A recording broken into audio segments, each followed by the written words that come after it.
Bonjour et bienvenue dans ce bilan de mes lectures du mois d'avril. Je vais vous présenter 7 livres, du contemporain, du classique, du polar. Mais en réalité, j'ai lu beaucoup d'autres livres ce mois-ci liés à un voyage.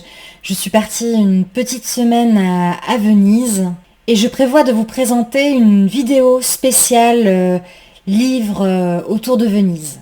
Je pense qu'elle sortira dans 2 semaines.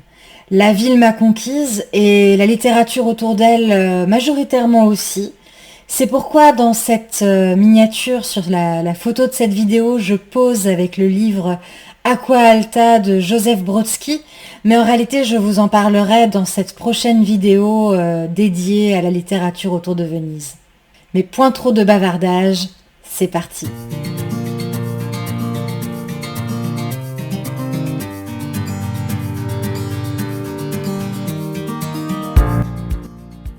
Alors comme à mon habitude, je me suis jetée sur le nouveau Fuenquinos qui cette année s'intitule Je suis drôle.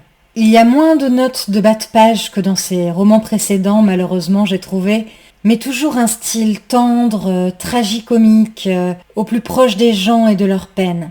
Nous suivons un bout de la vie d'un jeune homme, Gustave Bonsoir, qui a eu une enfance tragique, qui a été adopté, et qui est devenu le comique de la classe quand il était à l'école, sa façon à lui d'exister.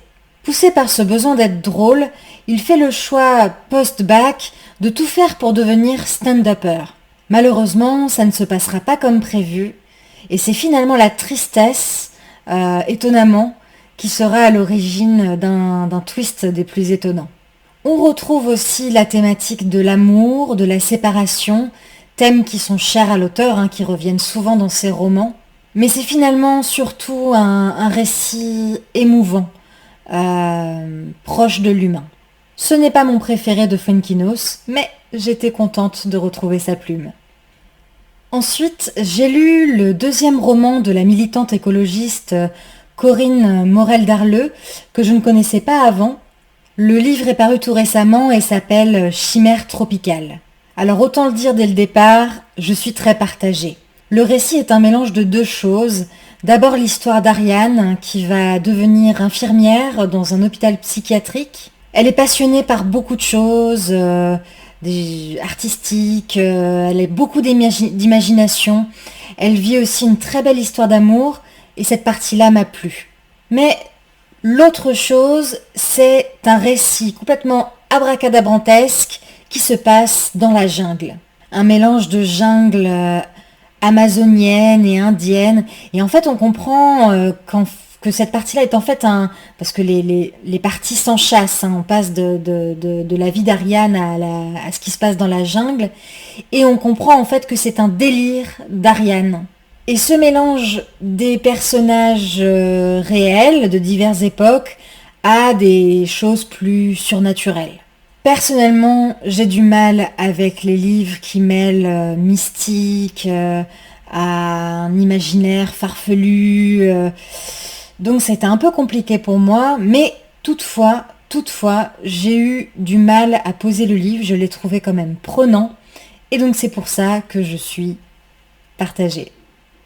La musicienne et DJ Rebecca Warrior a publié un livre l'année dernière que j'ai enfin lu, et j'ai été scotchée. Il s'intitule Toutes les vies. Dans ce livre, la musicienne revient sur le cancer de sa femme, l'amour de sa vie, qui en est décédé, et le deuil ensuite, le deuil complexe qui a suivi pour elle.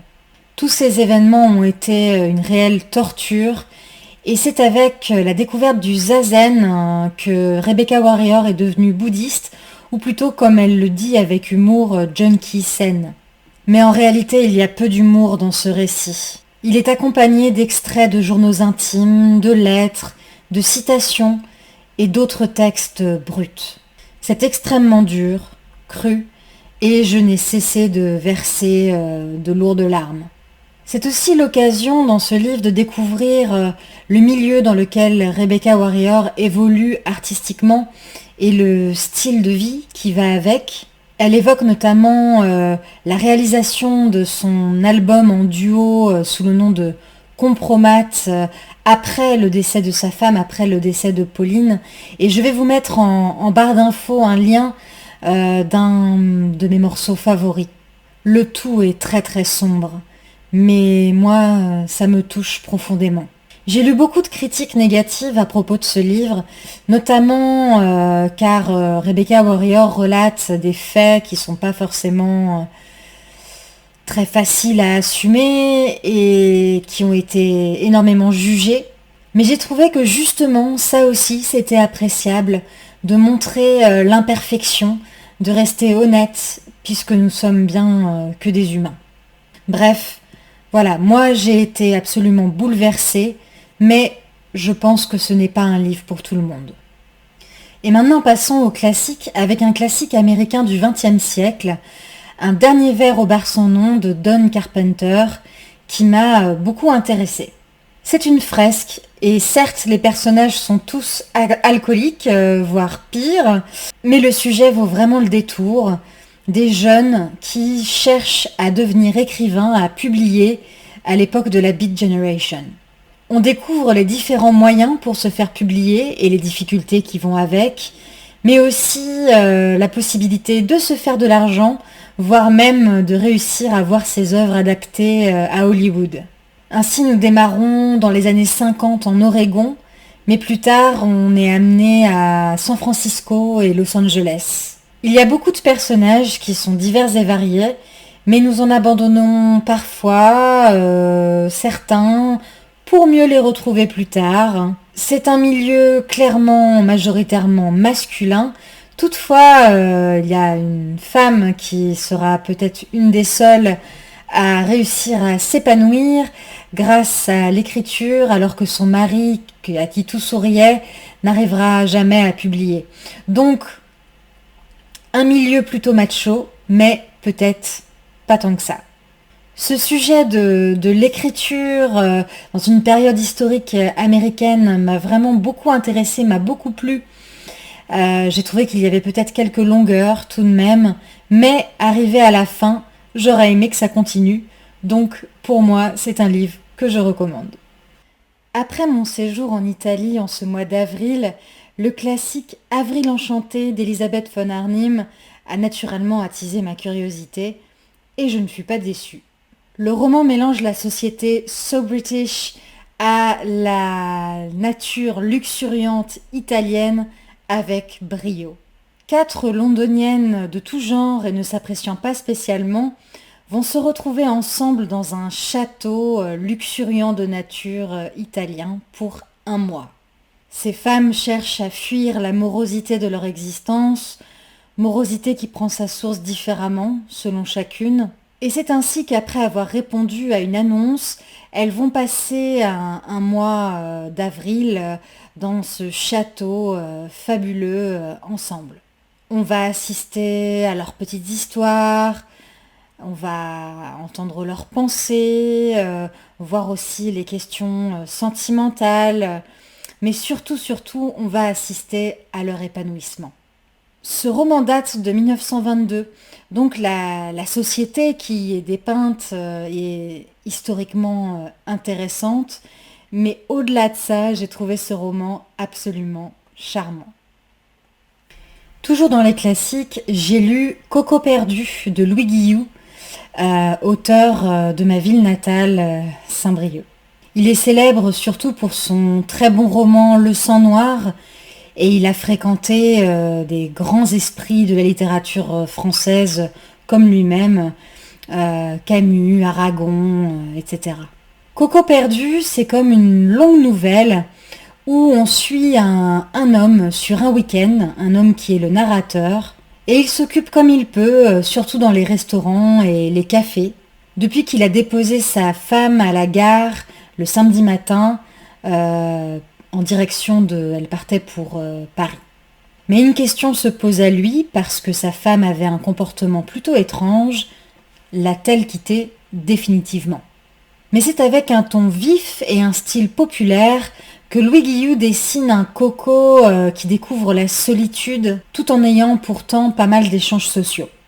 Et c'est le portrait d'une époque, dans une petite ville banale, où le manque de richesse semble d'ailleurs être un sujet important. Et j'ai trouvé que le fil des pensées, le fil aussi de la vie du personnage était prenant jusqu'à la fin. Annie Ernaux a fait la préface pour la nouvelle version Folio et ça se comprend. La situation sociale précaire, populaire est au cœur de ce roman et ce sont des thèmes très chers à cette autrice. Mais bref, c'est un petit texte qui se lit parfois avec humour, mais pourtant qui est bien riche et recèle de profondeur non négligeable. Et donc pour moi, c'est un classique à lire.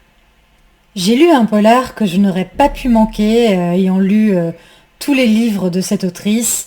C'est Une unique lueur de Fred Vargas. Je trouvais que dans ses derniers livres, Vargas insistait peut-être un peu trop sur des aspects perchés et que ses enquêtes devenaient un petit peu grossières. On est d'accord ou pas avec moi. En tout cas, pour celui-là, ce fut une grande réussite pour moi. Alors nous sommes à la brigade à Paris avec toute l'équipe habituelle sur les traces d'un serial killer qui tue des jeunes femmes très très belles, laissant un bouquet d'encolis à leur côté, leur mettant un bracelet avec un sifflet en or au poignet et les habillant d'une manière un peu particulière. Le commissaire Adamsberg reste fidèle à lui-même dans sa manière originale de procéder, mais il est clair qu'il y a une efficacité certaine dans la manière d'avancer dans l'intrigue. Les découvertes s'enchaînent et on est vraiment tenu en haleine. Certains membres de l'équipe feront un petit détour par Hollywood aussi d'ailleurs, et j'ai vraiment bien aimé ce passage que j'ai trouvé assez amusant et assez réaliste. Et j'ai trouvé que l'équilibre était parfait entre l'enquête, le suspense, et puis les éléments un peu plus farfelus auxquels on est habitué et qui ont aussi leur charme. Donc bref, j'étais ravie et je vous recommande.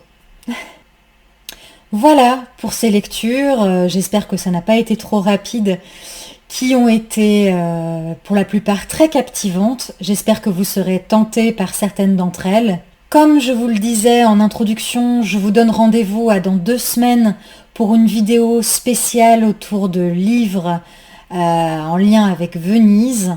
J'espère que cela vous intéressera. D'ici là, je vous souhaite un très beau mois de mai et je vous dis à bientôt!